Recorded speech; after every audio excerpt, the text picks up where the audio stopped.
4. El ejemplo de Noruega. Noruega alcanzó el supuestamente inalcanzable derecho a la autodeterminación en el año 1905, en la época del imperialismo más desenfrenado. Por eso, hablar de la calidad de lo inalcanzable no solo es absurdo desde el punto de vista teórico, sino también ridículo. P. Pievsky quiere refutarlo, llamándonos airadamente racionalistas. ¿Qué tiene que ver con ello? El racionalista se limita a disquisiciones puramente abstractas, mientras nosotros hemos señalado un hecho bien concreto. ¿No será que P. Pievsky usa la palabra extranjera, racionalista, de la misma, como expresarlo con mayor suavidad? De la misma manera, poco feliz, con que usa al comienzo de su artículo la palabra extractivo cuando presenta sus argumentos en forma extractiva. P. Pievsky nos reprocha diciendo que para nosotros, lo importante es la apariencia de los fenómenos y no su verdadera esencia. Bien, examinemos la verdadera esencia. Su refutación comienza con este ejemplo. La promulgación de una ley contra los trusts no prueba que su prohibición sea irrealizable. Bastante justo, pero el ejemplo es desafortunado, pues se vuelve contra P. Pievsky. Las leyes son medidas políticas. Ninguna medida política puede prohibir los fenómenos económicos. Cualquier forma política que adopte Polonia, sea esta parte de la Rusia zarista o de Alemania, o una región autónoma o un estado políticamente independiente, no suprimirá o abolirá su dependencia del capital financiero de las potencias imperialistas ni impedirá que ese capital acapare las acciones de las industrias. La independencia de Noruega, alcanzada en 1905, fue solo política. No podía afectar su dependencia económica, ni era ese el propósito. Eso, exactamente, es lo que dicen nuestras tesis. Señalamos que la autodeterminación solo atañe a la política y que por consiguiente sería erróneo plantear incluso la cuestión de si es económicamente realizable. Pero P. Pievsky nos refuta esto citando un ejemplo de la impotencia de las prohibiciones políticas contra la economía. Vaya, refutación. Prosigamos. No basta uno o incluso muchos ejemplos de preponderancia de las empresas pequeñas sobre las grandes para refutar la justa tesis de Marx de que el desarrollo general del capitalismo va acompañado por la concentración y centralización de la producción. Este argumento se basa otra vez en un ejemplo desacertado, elegido para distraer la atención del lector y del autor de la verdadera esencia del problema. Sostenemos que es erróneo decir que la autodeterminación es económicamente irrealizable desde el punto de vista económico en el mismo sentido en que decimos que es irrealizable el dinero-trabajo bajo el capitalismo. No puede citarse ningún ejemplo de tal posibilidad de realización. P. Pievsky admite tácitamente nuestra razón sobre este punto cuando pasa a otra interpretación de lo irrealizable. ¿Por qué no lo hace directamente? ¿Por qué no formula en forma abierta y precisa su tesis? La autodeterminación, siendo realizable en el sentido de que es económicamente posible bajo el capitalismo, contradice el desarrollo y por lo tanto es reaccionaria o constituye solo una excepción. No lo hace porque una formulación clara de esta contratesis enseguida pondría a su autor en descubierto y por ello trata de ocultarla. La ley de la concentración económica, del triunfo de la gran producción sobre la pequeña, la reconoce en nuestro programa y el de Erfurt. P. Pievsky oculta el hecho de que en ninguna parte se reconoce la ley de la concentración política o estatal.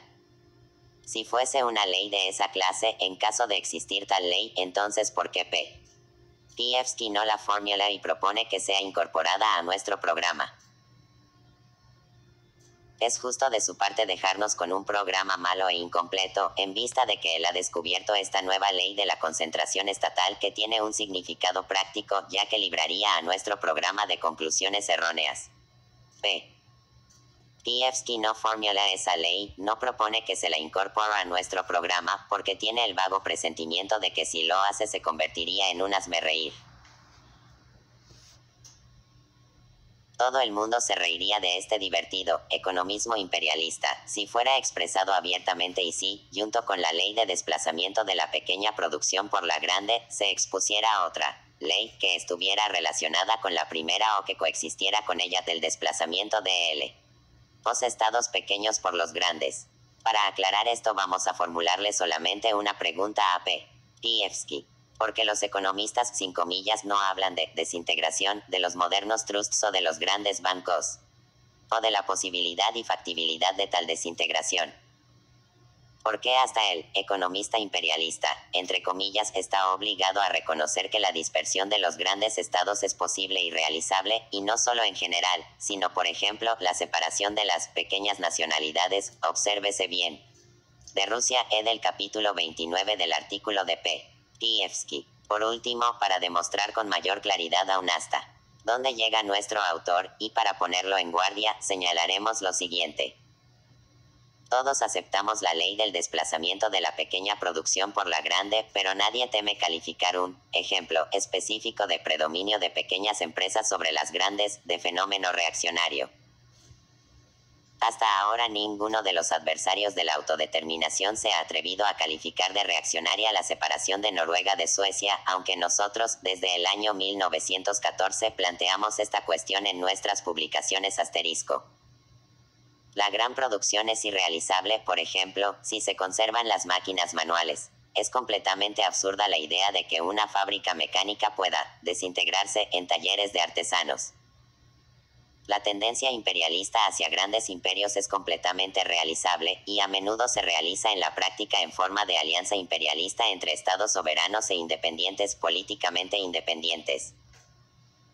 Tal alianza es posible, y se observa no solo bajo la forma de fusión económica de los capitales financieros de dos países, sino también bajo la forma de cooperación militar en una guerra imperialista.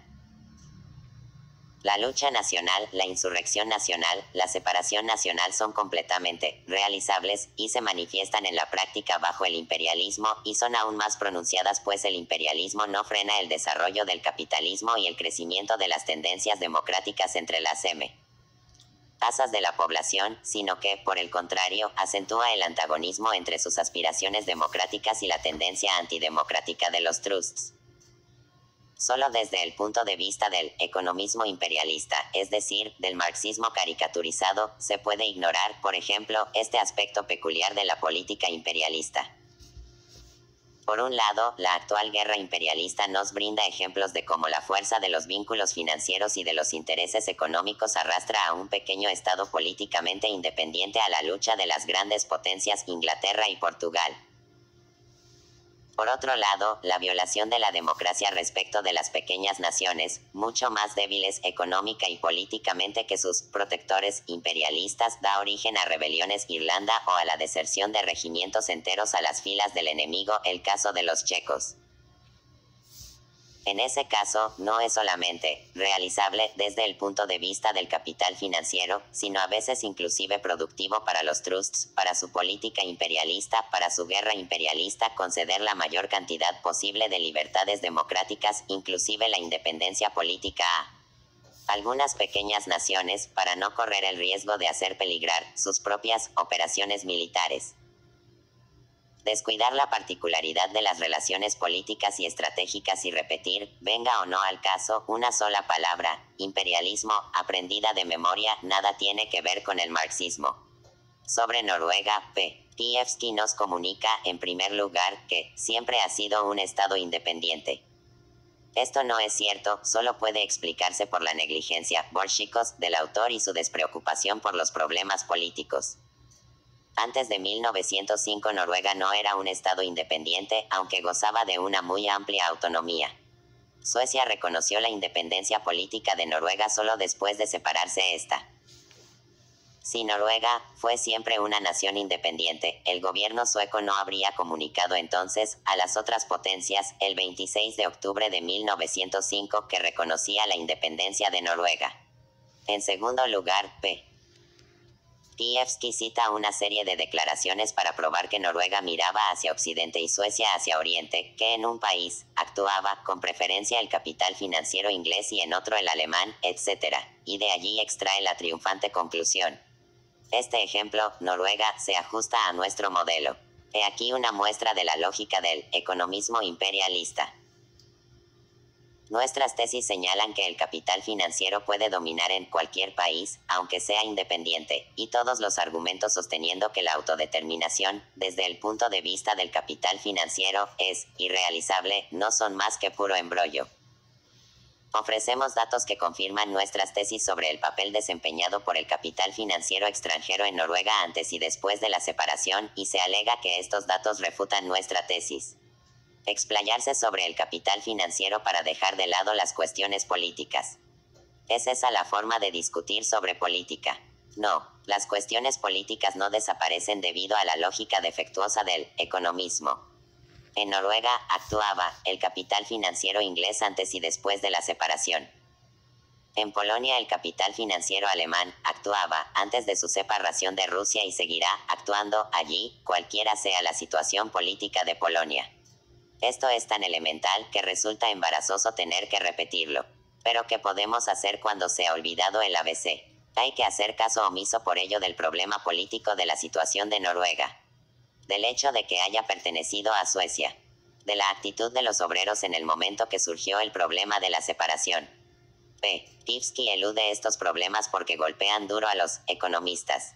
Pero la vida misma ha planteado y plantea estos problemas. La vida misma planteó la pregunta. ¿Puede un obrero sueco, que no reconoció el derecho de Noruega a la separación, seguir perteneciendo al Partido Socialdemócrata? No, no puede. Los aristócratas suecos querían una guerra contra Noruega y también el clero.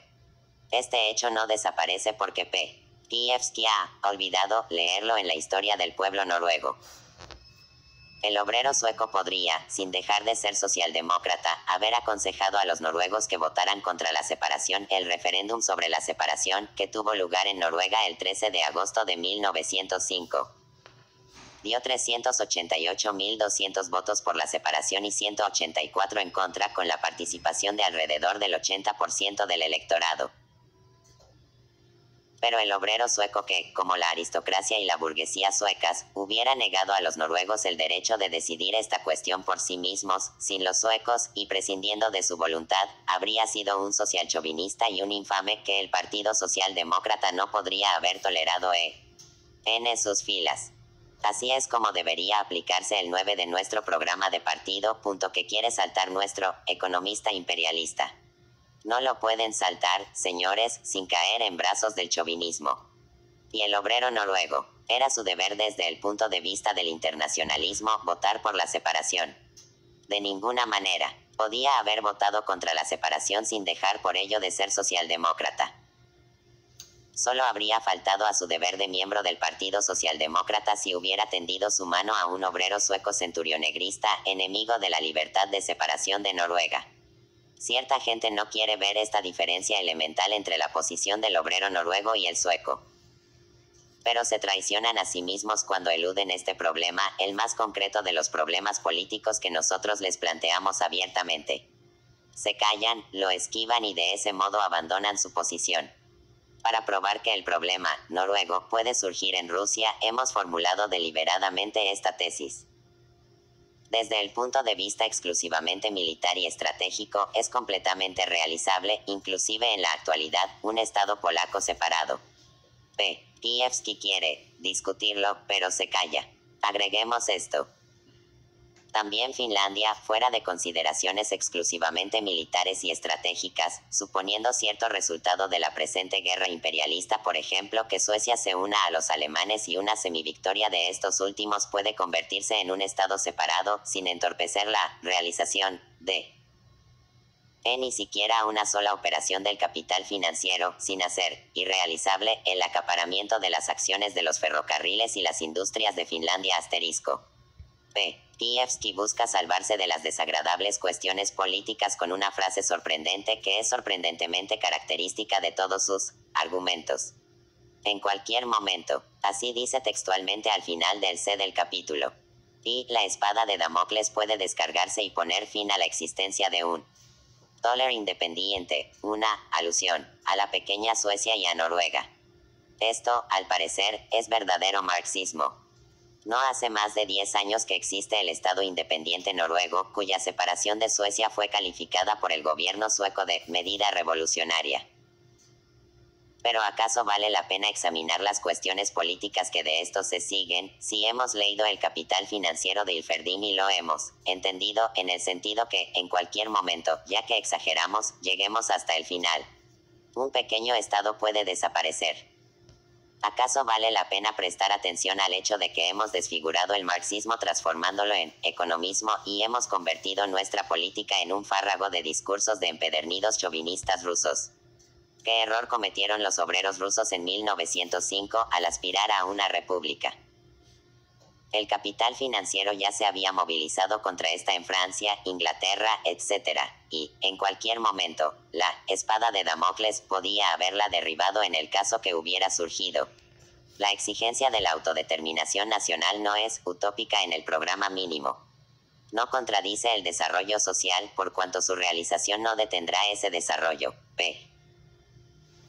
Pievsky pone en tela de juicio esta cita de Martov en la parte en que menciona las declaraciones sobre Noruega que prueban una y otra vez el hecho por todos conocido de que la autodeterminación y la separación de Noruega no detuvo ni el desarrollo del capital financiero en general, ni la expansión de sus operaciones en particular, ni el acaparamiento de Noruega por los ingleses.